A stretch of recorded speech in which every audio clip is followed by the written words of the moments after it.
우리 서로 돌아보면서 인사하겠습니다. 메리 크리스마스.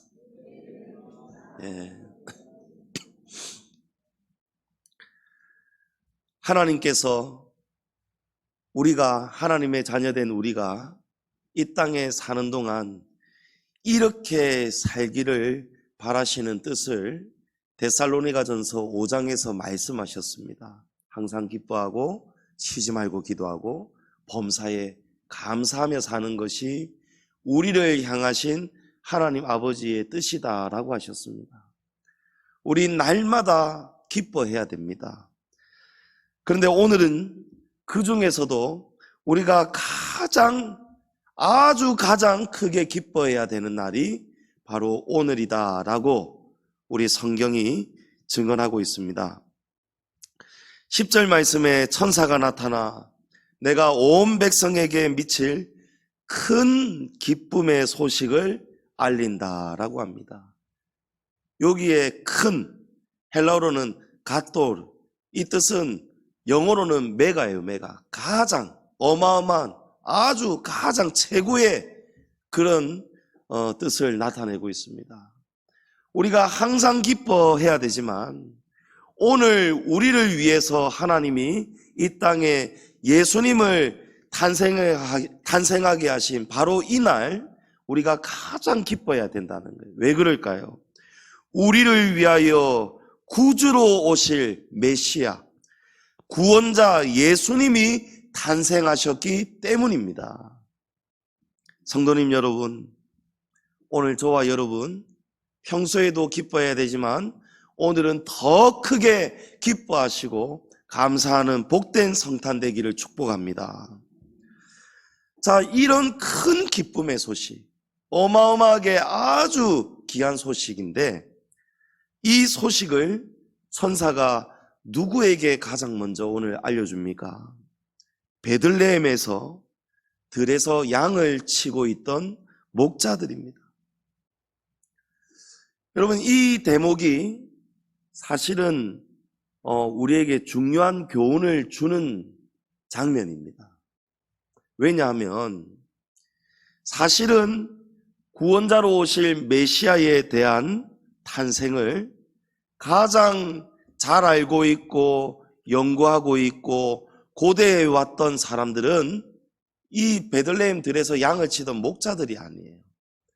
가장 이때를 기다리고 연구하고 가장 전문가로서 준비해 왔던 사람들은 바로 서기관들, 제사장들, 또 바리새인들과 같은 이런 종교 지도자들이었습니다. 하지만 이 부류의 사람들이 어떤 사람이었는지를 우리가 알고 있죠. 이들은 메시아가 오셨다라는 이런 소식들을 들었음에도 불구하고 그들은 예수님을 하나님의 아들로 인정하지 않았습니다. 영접하지 않았습니다. 도리어 배척하고 예수님을 십자가에 못 박아 죽이는 일에 가장 최전선에 앞장섰던 사람들이에요. 반면에 이 목자들은 어떤 사람들일까요?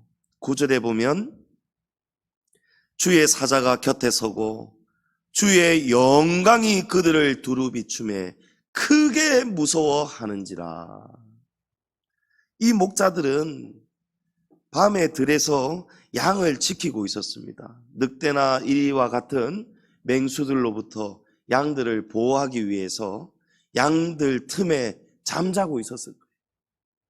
그런데 갑자기 어둠 속에 강한 빛, 하나님의 영광을 두르는 빛이 많은데 그 빛이 어떤 빛인 줄을 깨달을 때에 이 목자들은 두려워서 벌벌벌벌 떨었다는 거예요. 무서워했다는 거예요.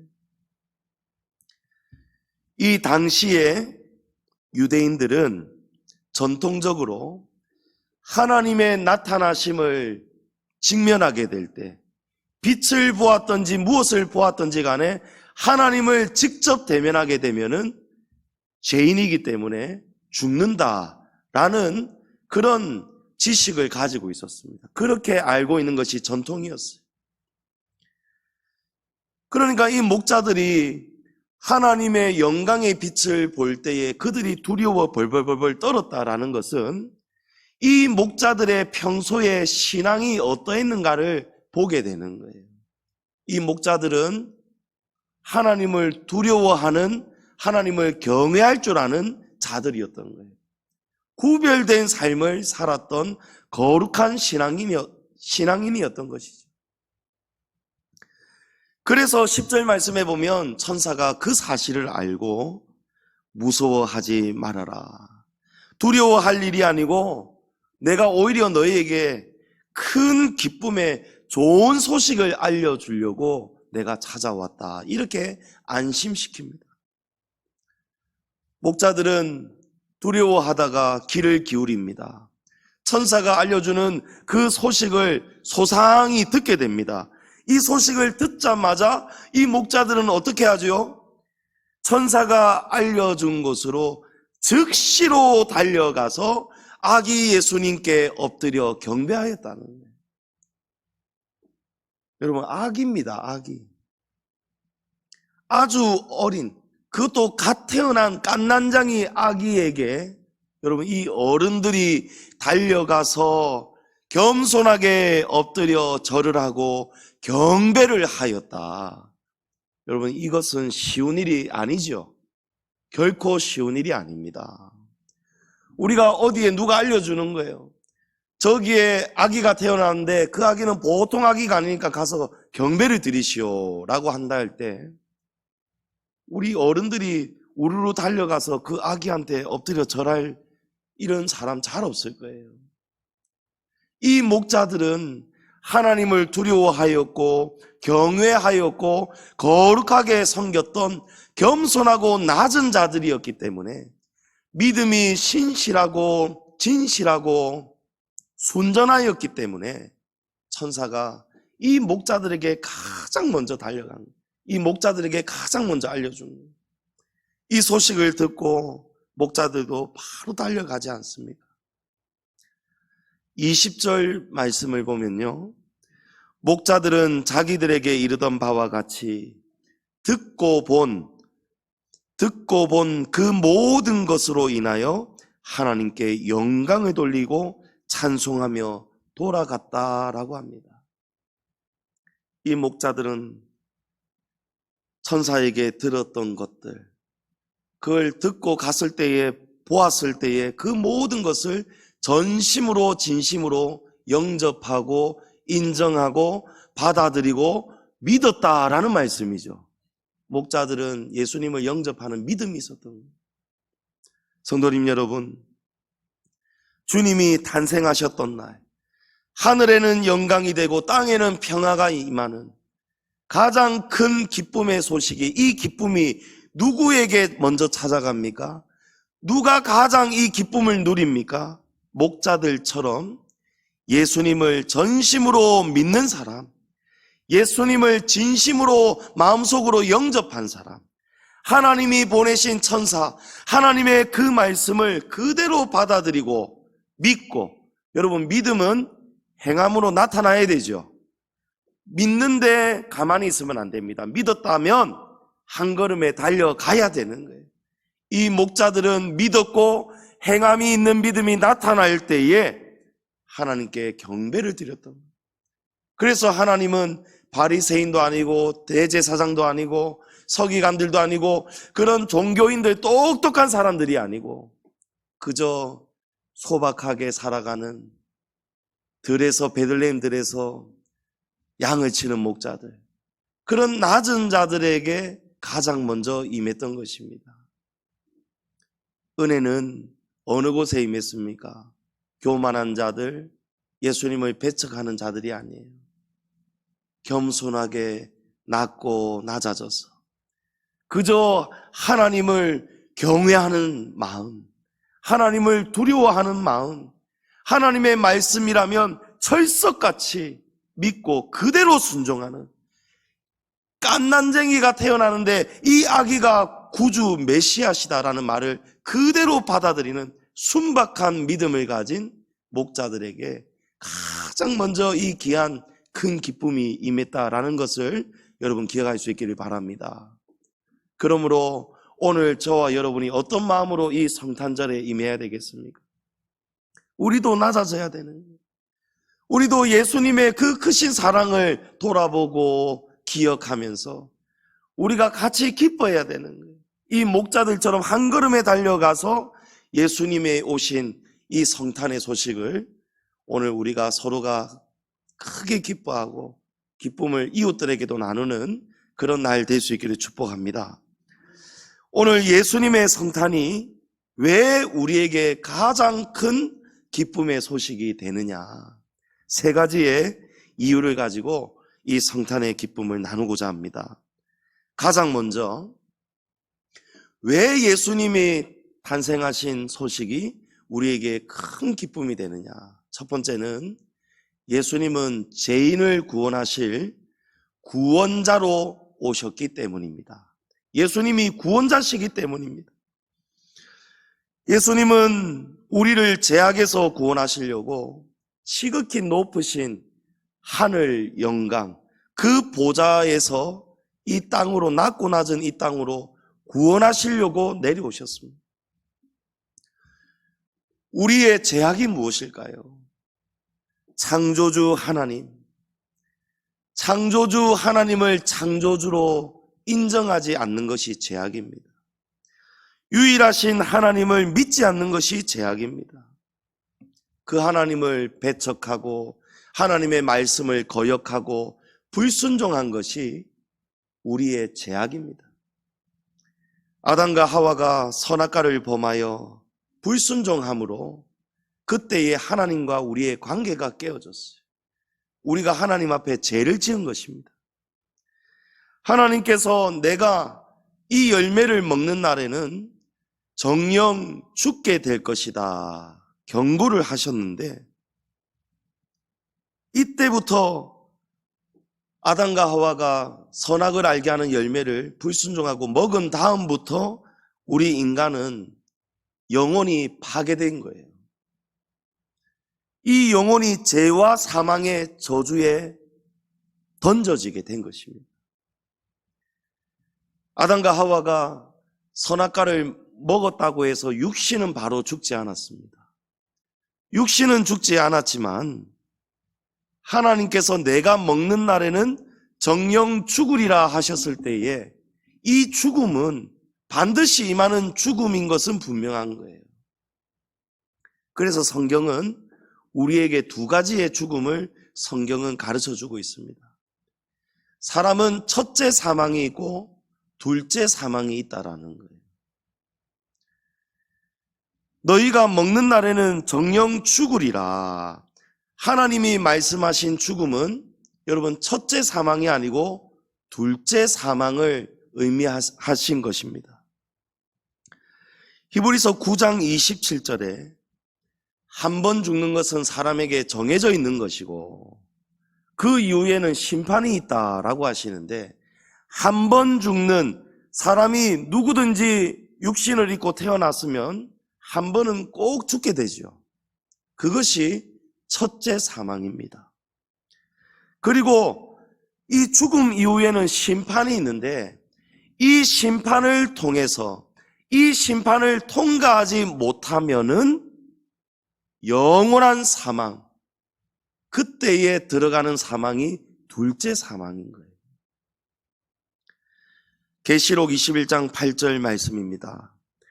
그러나 두려워하는 자들과 믿지 아니하는 자들과 흉악한 자들과 살인자들과 음행하는 자들과 점술가들과 우상숭배자들과 거짓말하는 모든 자들은 불과 유황으로 타는 못에 던져지리니 이것이 둘째 사망이니라 라고 말씀합니다. 여러분, 사람은 둘째 사망이 있음을 믿으시기 바랍니다. 그렇기 때문에 이 첫째 사망, 둘째 사망을 우리가 믿지 못한다면, 이 사실을 알지 못하면 예수님이 구원자로 오신 이 사실이 우리에게 큰 기쁨이 될 수가 없는 거예요. 사람에게는 첫째 사망이 있고 둘째 사망이 있다라는 사실을 우리가 하나님의 말씀을 그대로 받고 믿어야만이 예수님이 구원자로 오신 것이 정말 우리에게 가장 큰 기쁨이 되는구나 라는 것을 우리가 알게 되는 거예요. 두려워하는 자들과 믿지 아니하는 자들은 불과 유황으로 타는 불지옥에 던져진다는 거예요. 그것이 둘째 사망이 된답니다. 여러분, 누가 두려워 떠는 자들입니까? 한 번 죽는 것은 사람에게 정해진 것이요, 그 이후에는 심판이 있는데, 사람은 죽고 나면은요, 누구든지 하나님 심판대 앞에 서게 됩니다. 그리고 우리가 영의 세계, 영계로 딱 진입을 하게 되면은요, 누가 굳이 가르쳐주고 알려주지 않아도 그 영혼들, 세상에 있는 하나님을 모르고 자기 마음대로 다른 신을, 우상을 섬기면서 살아왔던 그 누구든지 간에 저와 여러분을 포함해서 모든 인생들은요, 이것이 사실이었구나라는 것을 스스로 깨닫게 됩니다. 이것이 내가 살다가 한두 번 들어보았던 이게 죽음이 끝이 아니구나, 죽음 이후에 심판이 있구나, 바로 그것이구나. 그러니까 떨기 시작하는 거예요. 나는 예수님을 영접하지 않았는데, 나는 하나님을 저주하며 살았는데, 나는 성경을 몰랐고, 나는 이 하나님, 창조주 하나님을 부인하면서 살았는데, 나는 이제 천국에 갈 수가 없겠구나, 막 두려워 떠는 거예요. 그러니까 두려워 떠는 자들, 믿지 아니했던 자들은 불과 유황으로 타는 못에 던져지는 둘째 사망으로 들어가는 거예요. 근데 이 둘째 사망은 여러분, 영원한 사망이라는, 죽고 싶어도 죽지 못하는 죽음보다도 더 지독한 무서운 사망이 여러분 둘째 사망인 거예요. 그러나 하나님이 보내신 구원자 예수 그리스도를 영접하면 이 둘째 사망에 이르지 아니하고, 심판에 이르지 아니하고, 심판을 통과하고 영생의 나라에 영원히 살게 된다는 것입니다.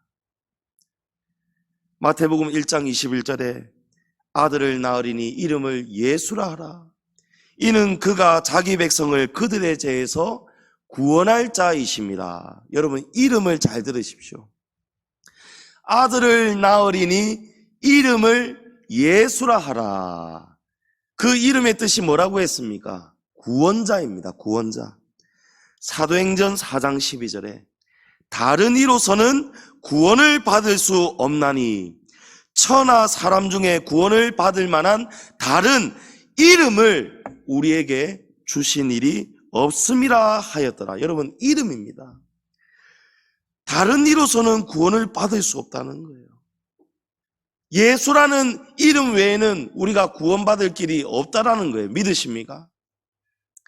요한복음 1장 12절 말씀에 영접하는 자 곧 그 이름을 믿는 자들에게는 하나님의 자녀가 되는 권세를 주셨으니, 할렐루야.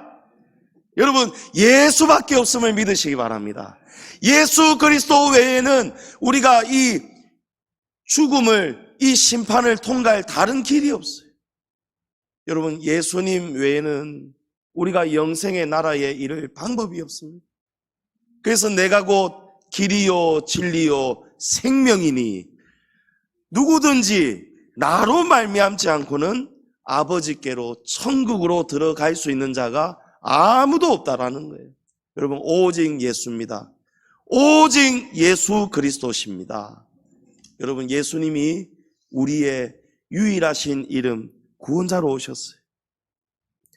예수님은 저와 여러분의 죄악을 용서하시고 우리를 죄악에서, 지옥 멸망에서 건지기 위해서 우리를 부르러 오셨습니다. 마가복음 2장 17절에 나는 의인을 부르러 온 것이 아니요 죄인을 부르러 왔노라. 아멘. 예수님 죄인 부르러 오셨어요. 저와 여러분 죄인입니다. 죄인에게 가장 큰 기쁨의 소식이 무엇이겠습니까? 죄 사함을 받는 거예요. 죄를 가지고는 하나님 나라에 들어갈 수가 없기 때문이죠. 하나님은 죄를 지은 아담과 하와에게도 찾아가셨죠. 우리 어제도 이 말씀 나눴죠. 하나님 찾아가시는 분. 예수님을 핍박하고 예수님을 믿는 성도들을 핍박하고 체포하려고 달려갔던 사도 바울에게도 예수님이 먼저 찾아가셨습니다. 찾아가셔서 예수님이 이 진리를 알게 하시고 바울이 영접할 때에 예수님이 바울의 생명을 구원하여 주셨고 이방인을 향한 위대한 사도가 되게 하셨습니다. 오늘 저와 여러분은 예수님을 어떻게 해서 믿고 있습니까? 우리가 스스로 예수님 찾아가서 믿은 분 계십니까? 아무도 없습니다. 어느 날 어느 순간에 하나님의 극진하신 은혜 때문에 우리에게 예수님이 찾아오신 거예요. 여러분, 그날이 바로 성탄절이고 예수님은 2000여 년 전에 오셨지만 오늘 지금 이 자리에 저와 여러분이 2000여 년 전에 오셨던 그 예수님을 구원자로 인식하고 인정하고 영접하고 있다라는 사실만큼 여러분, 놀라운 은혜가 어디 있습니까? 놀라운 큰 기쁨이 어디에 있습니까? 에베소서 2장 8절에 너희는 그 은혜에 의하여 믿음으로 말미암아 구원을 받았으니 이것은 너희에게서 난 것이 아니요 하나님의 선물이니라. 할렐루야. 여러분, 우리 선물 받았어요. 세상에서 그 누구도 줄 수 없는 가장 귀한 선물, 가장 큰 선물, 여러분, 구원자로 오신 예수 그리스도십니다. 여러분, 구원자로 인하여 오늘 크게 기뻐할 수 있기를 축복합니다. 두 번째로, 왜 우리가 가장 크게 기뻐해야 되느냐? 예수님은 이 땅에 위로자로 오셨기 때문입니다. 예수님은 구원자로 오셨고 예수님은 위로자로 우리에게 찾아오신 것입니다. 누가복음 2장 25절 이하의 말씀을 보시면 예루살렘에 시몬이라 하는 사람이 살고 있었습니다. 이 사람은 의롭고 경건한 사람인데 말씀에 보면 이스라엘의 위로를 기다리는 자다 이렇게 되어 있습니다. 이 시몬은요, 성령의 특별한 지시를 받았는데 성령이 그 위에 계시더라. 그가 주의 그리스도를 보기 전에는 죽지 아니하니라 하는 성령의 지시를 받았다는 거예요. 여러분, 사람이 오래오래 사는 것이 장수의 복이라고 하는데요, 이 장수도 장수 나름이지 사람이 너무너무 오래오래 사는 거, 여러분, 그거 절대 복 아니죠. 복이라 할 수가 없어요.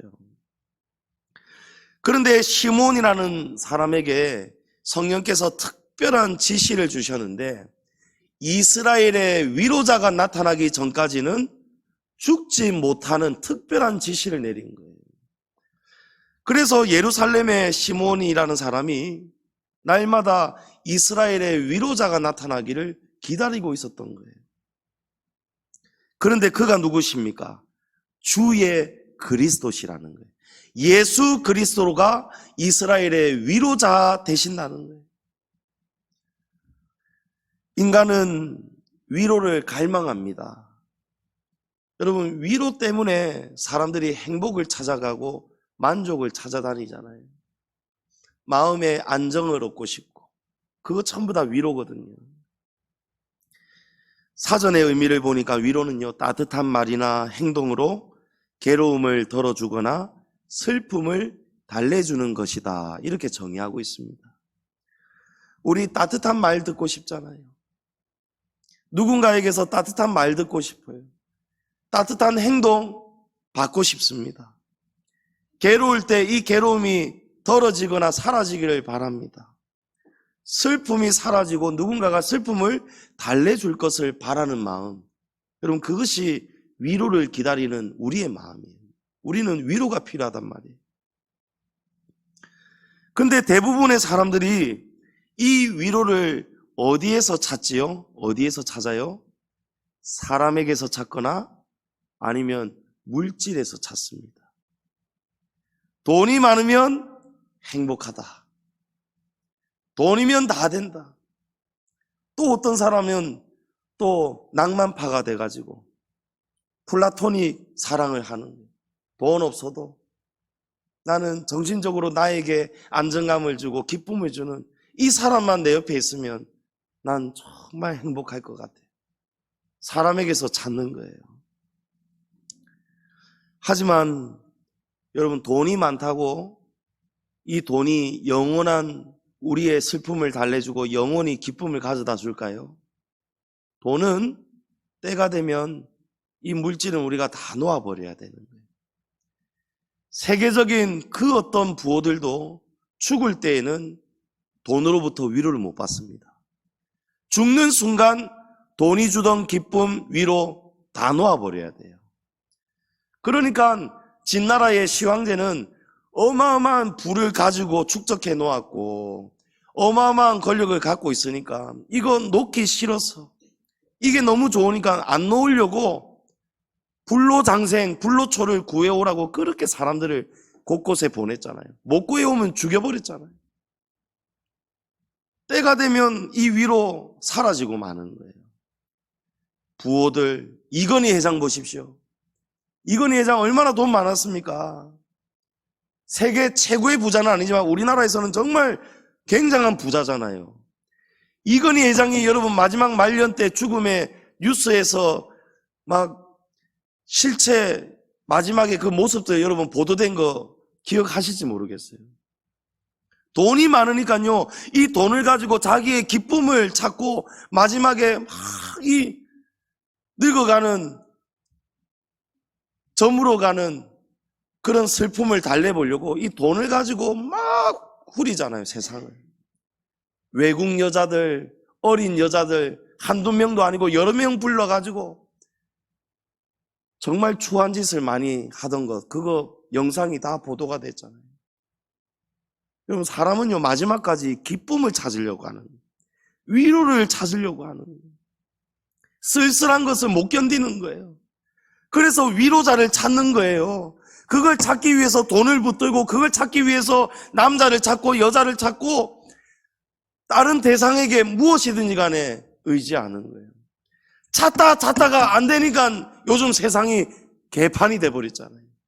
사람에게서 못 얻고 돈에게서 못 얻으니까 강아지한테 위로받으려는 거예요. 차를 타고 가다가 보면 우리나라가 저출산이 심하다는데 부부가 걸어가는데 유모차를 끌고 가는데 아이고 저 부부는 그래도 애국자구나, 결혼해서 애를 낳았구나 보니 개가 2-3마리가 들어앉아 있는 거예요. 개가 사람보다 낫다는 거예요. 무엇이든지 간에 돈이든 사람이든 개든 사람은 다 위로를 거기서 찾으려고 하는 거예요. 여러분, 사람에게서 위로가 영원할까요? 사랑하니까, 나에게 위로가 되는 사람이니까 다 결혼했을 거 아니에요. 애인 만나고 연인 될 거 아니에요.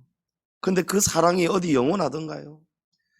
정말 100년 동안 다툼이었고 정말 서로에게 합이 잘 맞고 정말 기쁨이 되어도 여러분 나중에는 어떻습니까? 사랑한 사람, 둘 중에 한 사람은 먼저 또 떠나게 되는 거예요.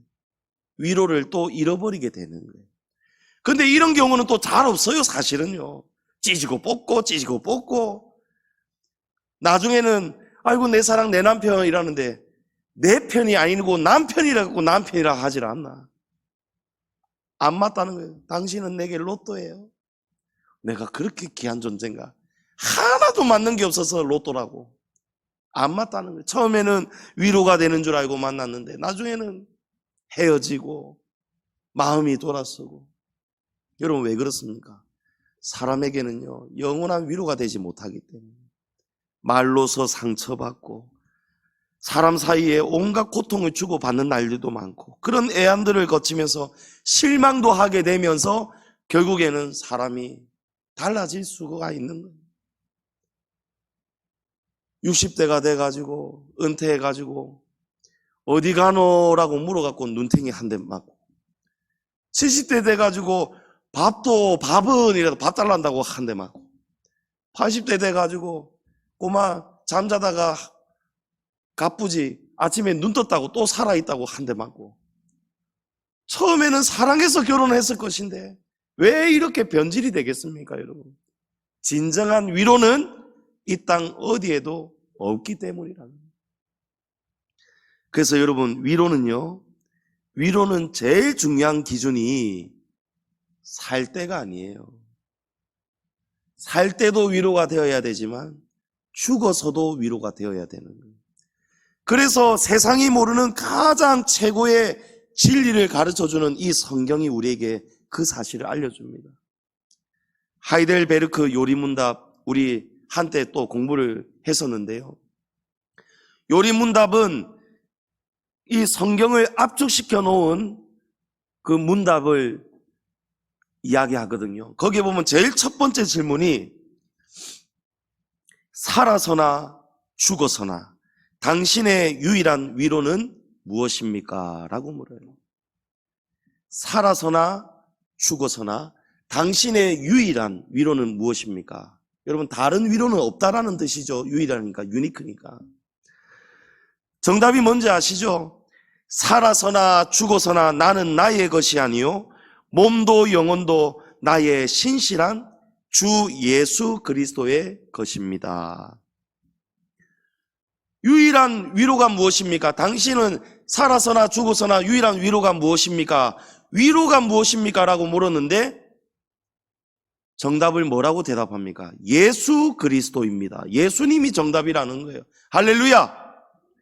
여러분, 왜 그렇겠습니까? 완전한 위로는요, 살아서도 죽어서도 변하지 말아야, 그래야 진짜 위로가 되기 때문인 줄 믿습니다. 여러분, 살아있을 때 우리에게 위로 없잖아요.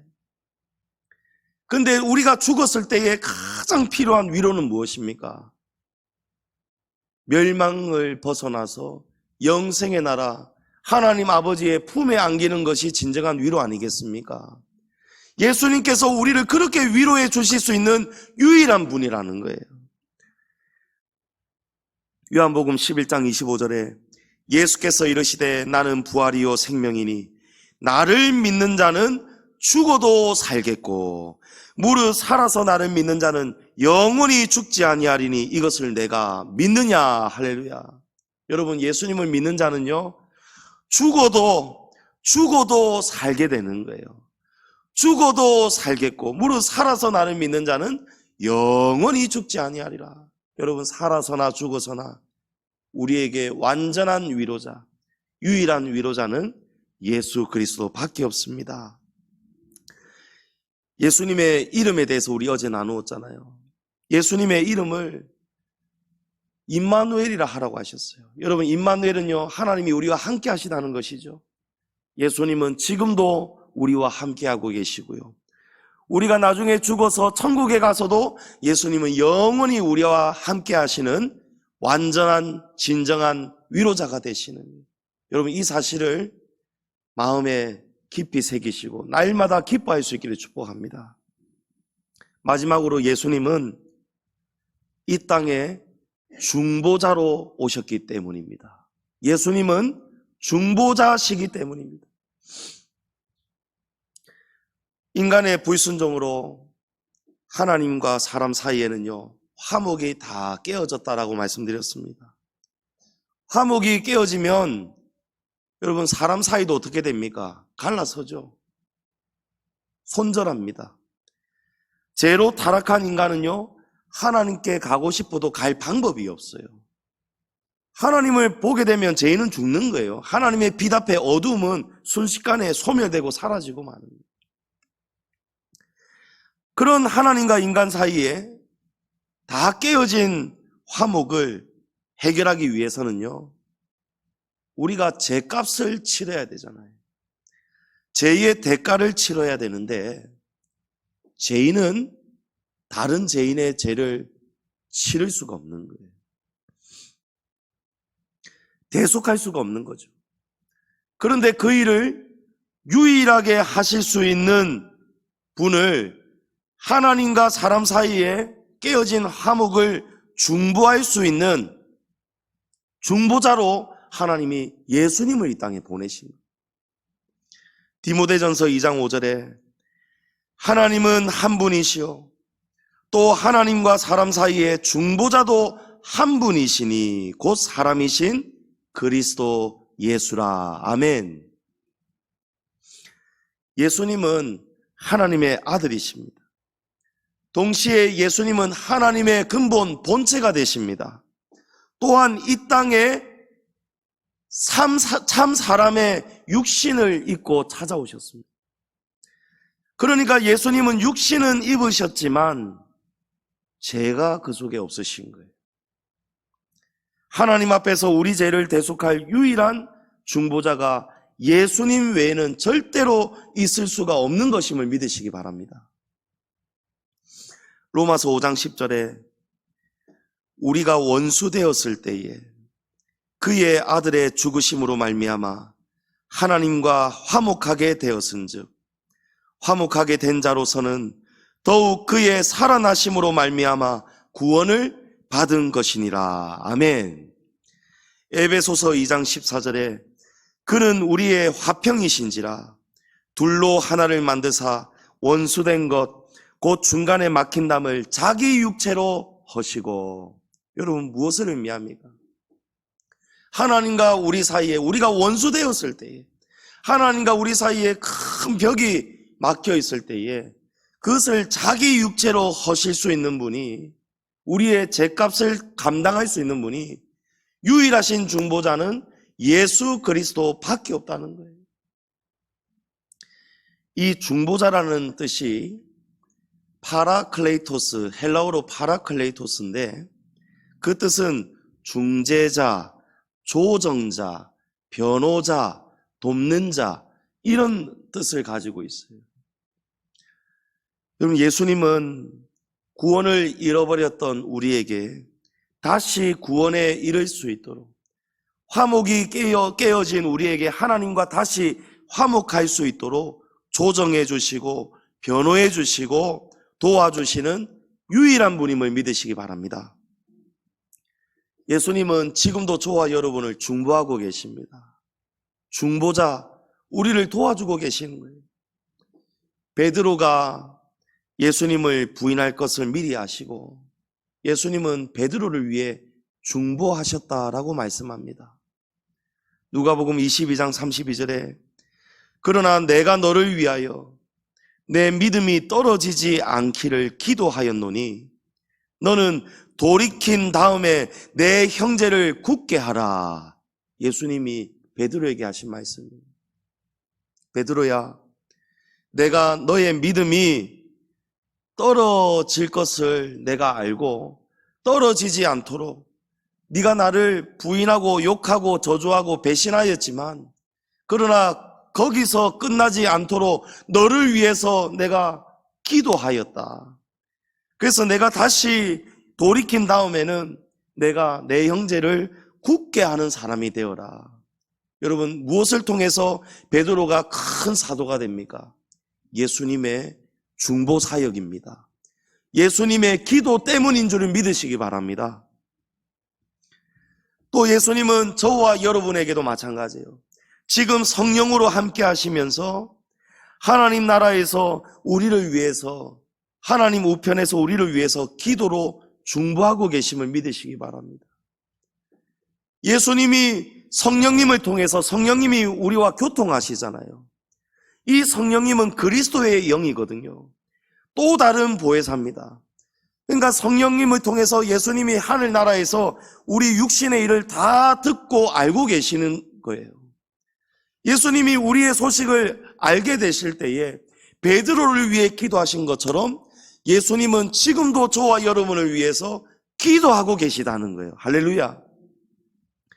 히브리서 7장 25절에 그러므로 자기를 힘입어 하나님께 나아가는 자들을 온전히 구원하실 수 있으니 이는 그가 항상 살아계셔서 그들을 위하여 강구하심이라. 아멘.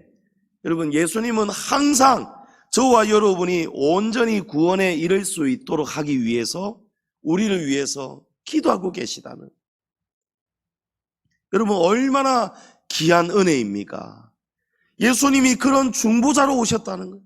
하나님과 우리 사이를 중보하러 오셨고, 또 우리가 하나님 나라에 잘 들어갈 수 있도록 우리를 변호해 주시고 중재해 주시고 조정해 주시고 우리를 도와주시는 중보자가 예수 그리스도시라는 것입니다. 복음송에 이런 가사가 있죠. 당신이 지쳐서 기도할 수 없고 눈물이 빗물처럼 흘러내릴 때 주님은 아시네 당신의 약함을 사랑으로 돌봐주시네. 누군가 널 위하여 누군가 기도하네. 내가 홀로 외로워서 마음이 무너질 때 누군가 널 위해 기도하네. 아멘. 여러분, 그 누군가가 바로 예수 그리스도이십니다. 예수님이 지금도 저와 여러분의 중보자가 되십니다.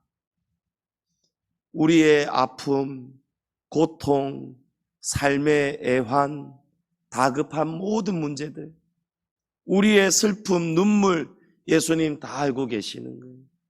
예수님 우리를 위해서 우리가 온전히 구원에 이를 수 있도록, 우리가 지금 당하는 환난에서 고난에서 빠져나올 수 있도록, 시험을 이겨낼 수 있도록 예수님 우리를 위해서 지금 하나님 우편에서 기도하고 계시는 중보자이십니다.